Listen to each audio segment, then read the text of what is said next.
Hi groovy people, the Programming Monkey here, and in this week's lesson we'll be going to look at cout and endl, which kind of sort of belong together.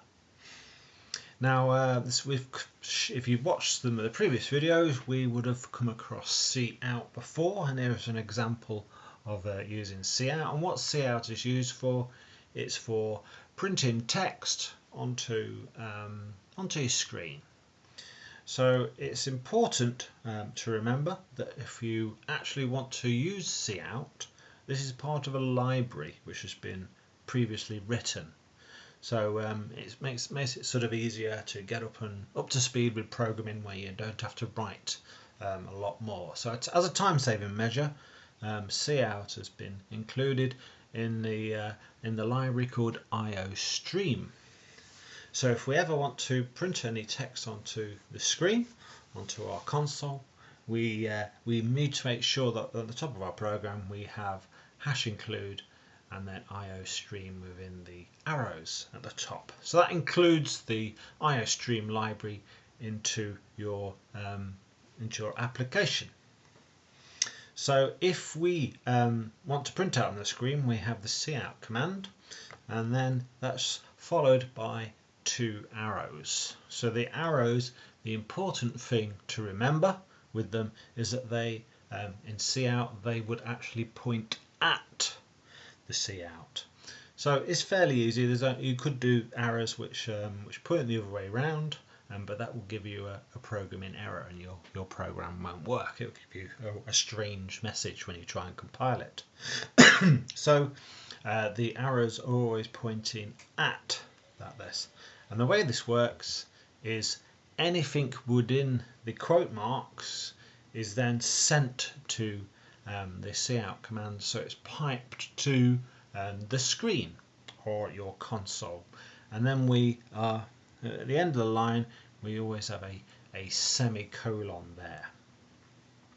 So that's in the simple thing. Cout is used for printing text onto the console stream, and any text which is in between these quote marks will be printed there. So if we were to build and execute this short program, this would give us a console. It looks something like that with the word hello world exclamation mark afterwards. And so to make it a little bit easier to see, I write my program output like this.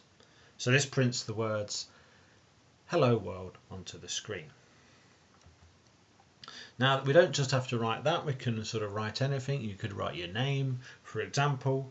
Here is a program which would write the word monkey with an exclamation mark onto the screen. So again we use cout, and we have the 2 arrows which point at the cout, and then in between the quote marks we have got the text we want to print on the screen.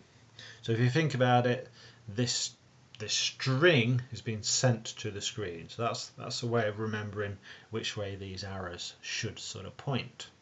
So if we were to execute this program, we would see something like this on the screen that we've got. So moving on, we aren't just limited to using the cout command once. We can use it many times in your actual sort of program. So in this program we will see that we're actually sending 2 words to cout.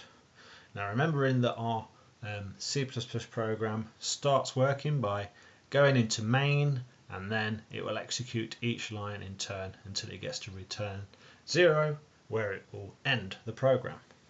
So all we're doing here is we're sending the word monkey and programmer to the actual screen. So if we were to execute this program, it would look something like this, where we've got monkey and programmer.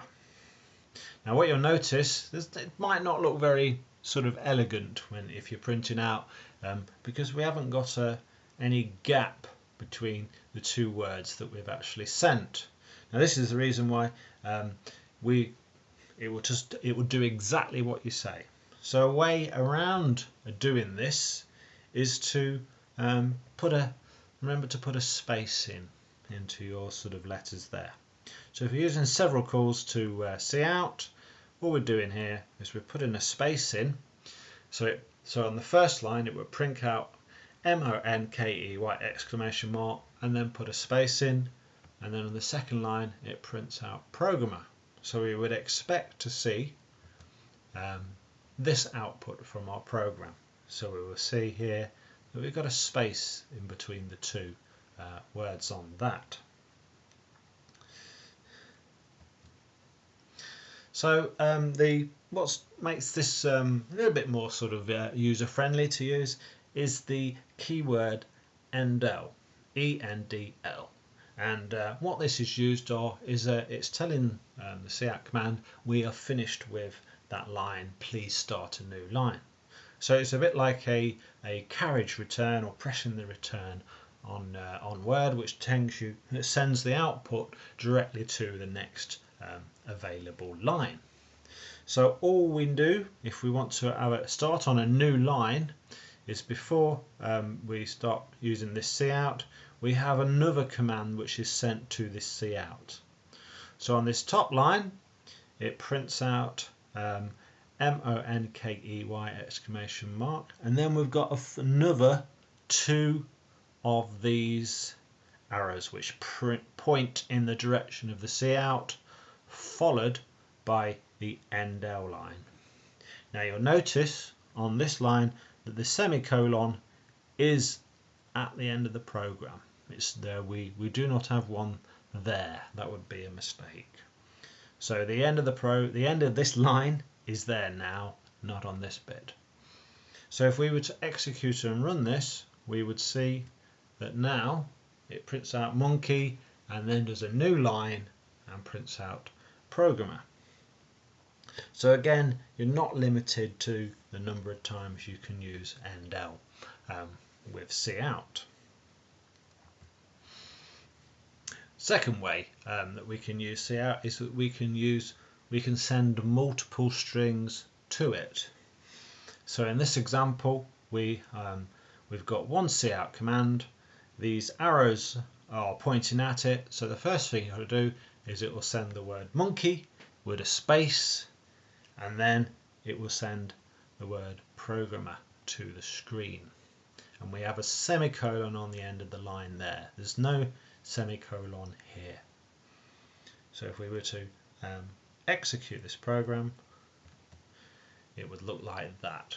Now the reason why they're on the same line is we haven't used ENDL for that. Okay, that's all. Thanks for watching.